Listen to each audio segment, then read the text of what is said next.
Good morning and welcome to the Core Connection. I'm Mira Rubin here with you on Enlightened World Network.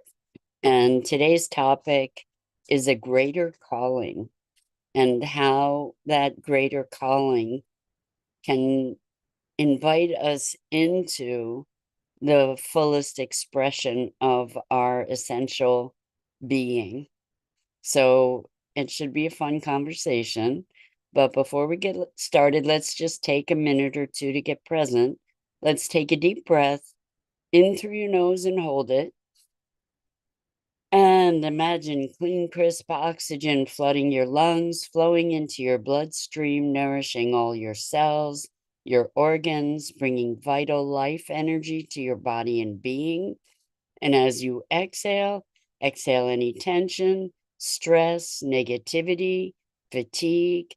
And now, as you take another deep breath in through your nose and hold it, this time imagine brilliant bright light lighting you up from the inside out, illuminating, electrifying, and energizing all your cells, your molecules, your electrons, creating a brilliant beam of light and energy from your heart out into the world.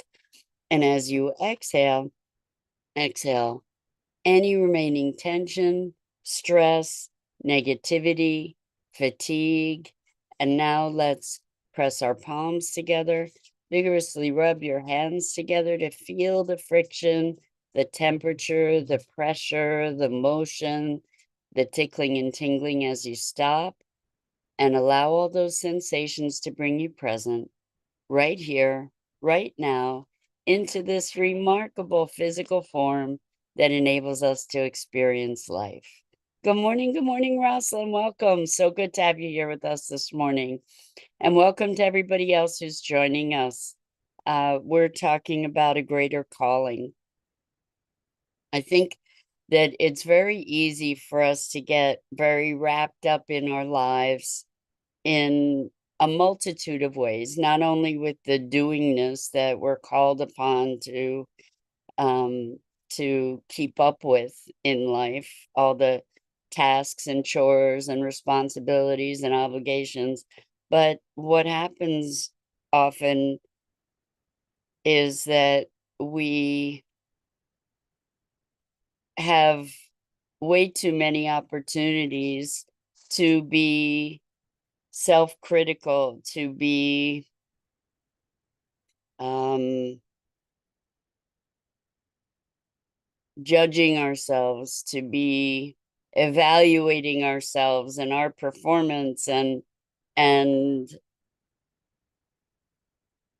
our limitations and noticing those limitations, being constrained by them. And one of the biggest catalysts that I've experienced in my life and that I've witnessed in other people is when we take on a purpose, a mission that is greater than ourselves, that calls us into becoming an expression of our greater selves, that calls us into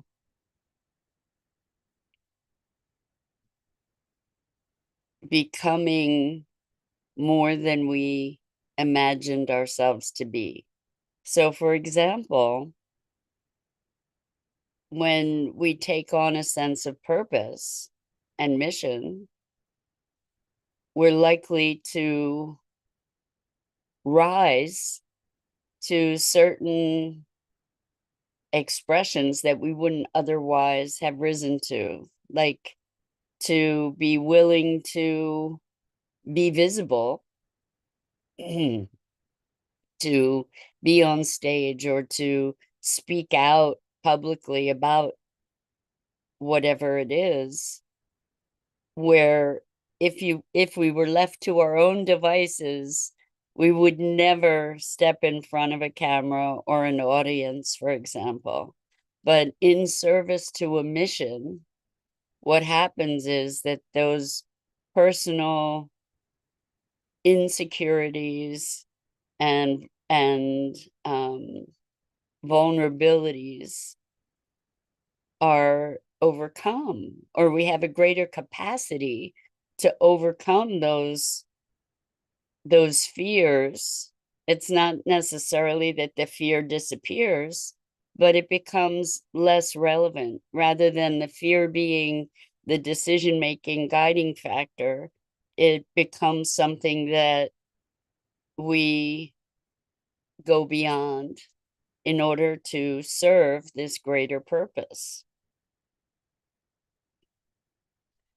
It's it's somewhat magical, so I know for myself for years I was deeply, deeply tortured from, or tortured myself with lack of meaning, with lack of a purpose or mission, and just would tearfully pray for a sense of what I was meant to do here. Like, what is this all about? And what am I doing here? And the discovery, the pursuit and discovery of a sense of purpose and mission changed everything and gave me the courage to show up in ways that I wouldn't otherwise show up. So just these convenings in the mornings, for instance, I'm not a self-promotion person, but sharing beingness, sharing consciousness, sharing in our journey together on toward in a path of awakening is something that is greater than me. It's more important than whatever shyness, for instance, I might have. Good morning, Dido. Welcome. So good to have you here with us this morning. So, we're talking about a greater calling and how, when we define that, when we identify it, when we commit to it, that greater calling calls us beyond the self that we know ourselves to be, the small self. It calls us to live into this bigger self that we know, well, we might not even know that we're capable of living into, but it's there as an invitation. And it's a requirement, in fact, in order to be able to up level our expression and our service. So I think maybe what we're talking about in terms of a greater calling is stepping into service, stepping into serving something greater than ourselves. And while that may feel like a daunting prospect, it's actually something that when we give ourselves over to it, it gives us our lives. It gives us greater resilience. It gives us greater potential. It gives us greater fulfillment. It gives us strength to wake up in the morning and take action when that purpose is a purpose from the heart. And so this brings me back to the conversation around our gifts and the gifts that we're given. If we have a gift of artistry, if we are musicians or artists, or we have a gift of incredible imagination and can have a gift of story, or a gift of love, or a gift of mothering or fathering or a gift of communication. We all have gifts that we came here with. Discovering those gifts and recognizing then that those gifts aren't for us to keep. Those gifts are for us to give away. Like, we're given our gifts to share them in the world, not to apologize for them, not to stifle them, not to minimize them because our gifts make us better in certain in a better performing in certain areas than other people. We're given our gifts to share them, whatever they are. And it doesn't have to be something that looks world changing either, whatever those gifts are. It just means that in coming into our fuller expression of who we are, I mean, some people have gifts of leadership, some people have gifts of being able to juggle all kinds of things, to manage all different situations. People have gifts with numbers, there are all kinds of gifts that we have. And to find a place where those gifts are expressed is part of I believe, part of our mission. And not as a burdensome responsibility, but as a joy to express those gifts, to share those gifts, as a fulfillment in itself, to be able to go beyond ourselves, go beyond the limits of our insecurities, to go beyond our the constraints we might put on ourselves in our own lives without that. So it's as we step into our gifts, as we step into our mission and purpose, when it's aligned, what happens is we get a greater vitality, a greater sense of expression.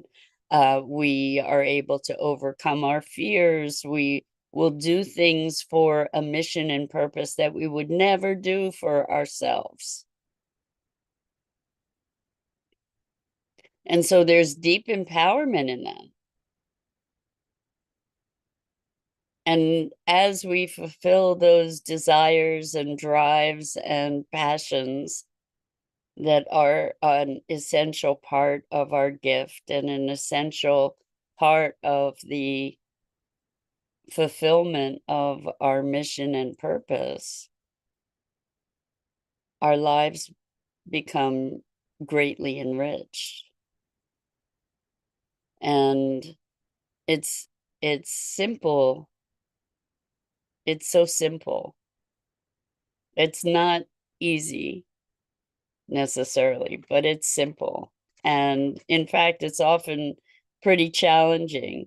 But the fact that it is so deeply resonant with our heart and soul, the fact that it is so deeply aligned with our essential being, it becomes a vehicle to even more fully express ourselves. And we are each unique beings.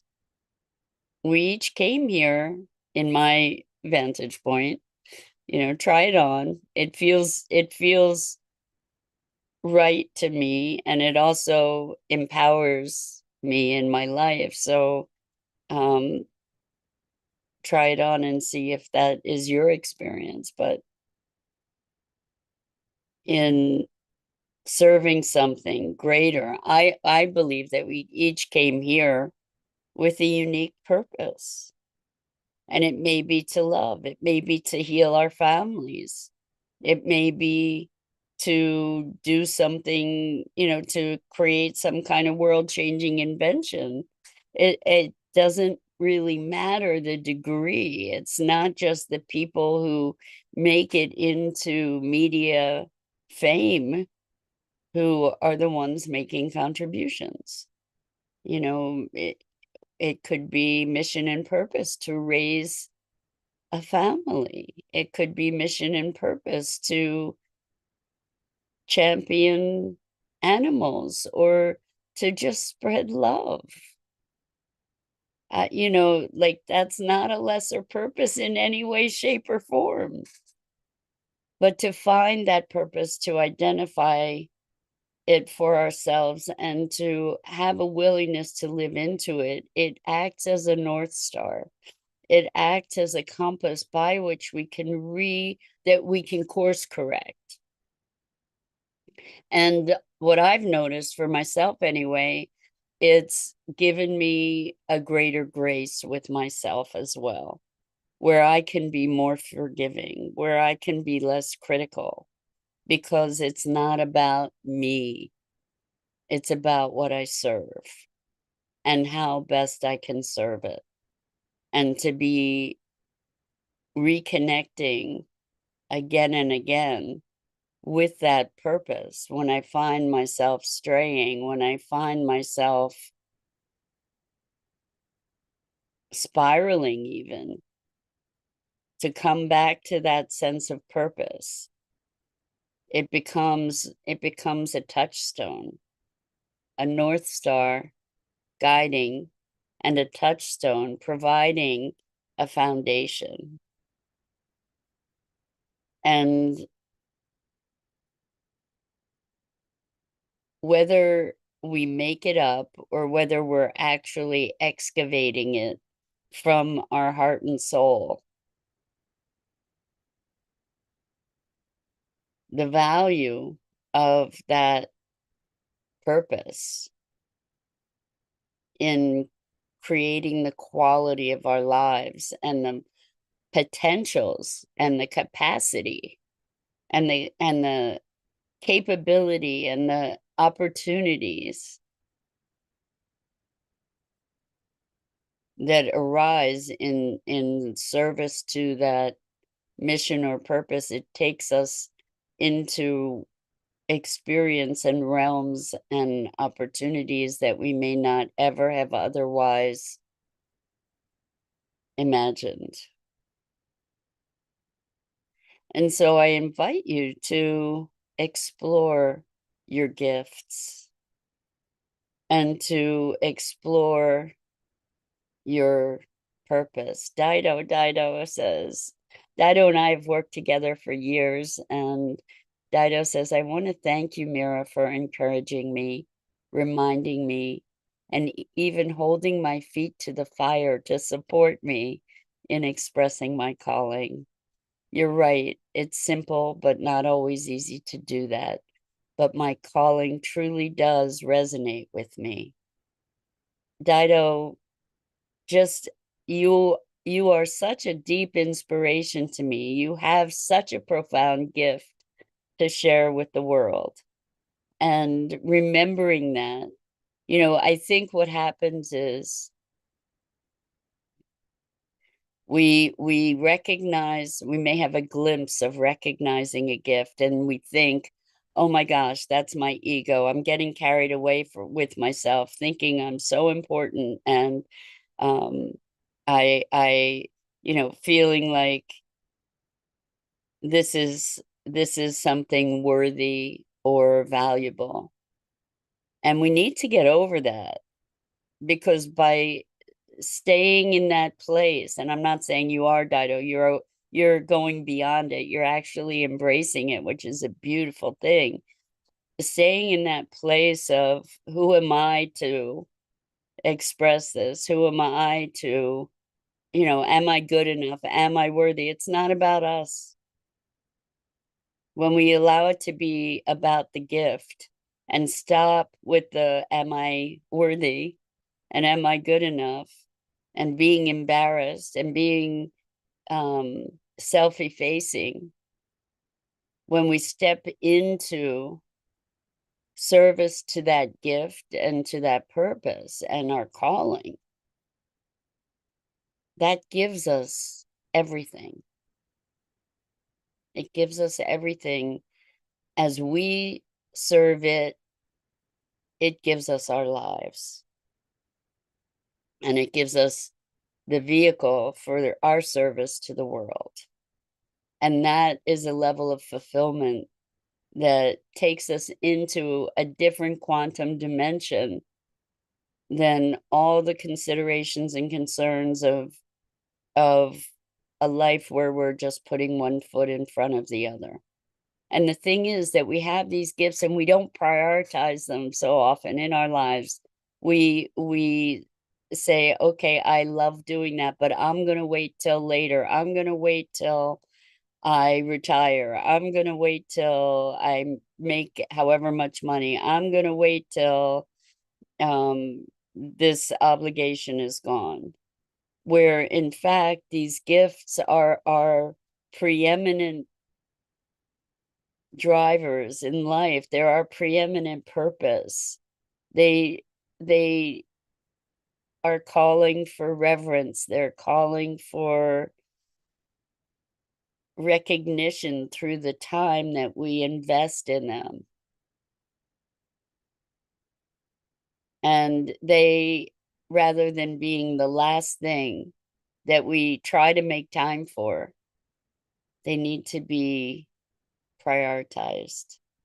They need to be given the importance that they have in terms of our contribution and making the space for that expression not only serves us, but it serves the world.